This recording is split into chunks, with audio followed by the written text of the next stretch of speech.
ang mga taong inaasahan nating magpoprotekta at mag-aalaga sa atin.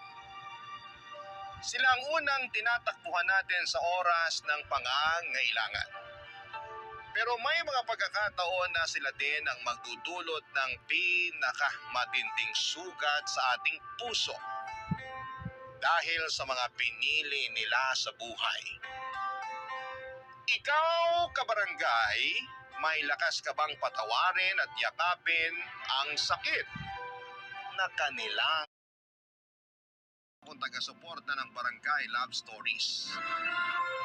Dahil may katrabaho po ako natin na palaging nakikinig sa inyong mga kwento sa YouTube. Dahil sa kanya, nagsimula na rin po akong makinig sa Barangay Love Stories. Ang kwentong ito ay isang bahagi ng aking buhay na tanging ang aking mommy at kapatid lamang ang nakakaalam. Nakasulat po ito sa aking journal at sa pagkakataong ito, naliligo. Huwag mo nga akong simulan, kuya. Nagkakaganyan ka ng dahil lang sa ilong. Okay din naman yung ilong mo ah.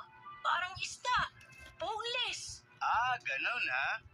Dylan, ayaw ko sanang sabihin to sa'yo pero sa tingin ko ito na yung tamang oras para malaman mo ang buong katotohanan. Sana maintindihan mo na hindi madali sa akin na sabihin to sa'yo. 2 years old ka lang noon nung napulot ka ng kasambahay natin sa basurahan.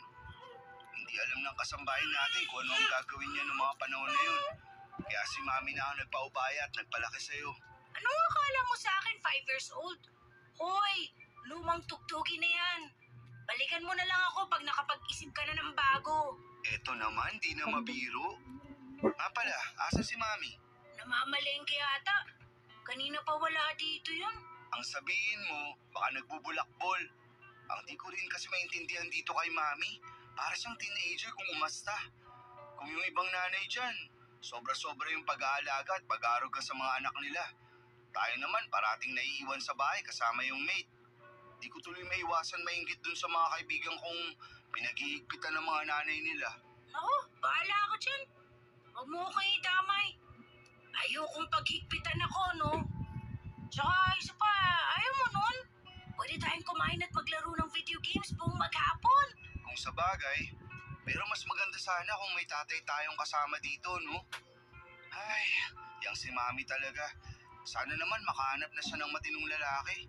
Oo nga, di ko pa talaga nararanasan yung pakiramdam na magkaroon ng isang ama. Pareho lang naman tayo.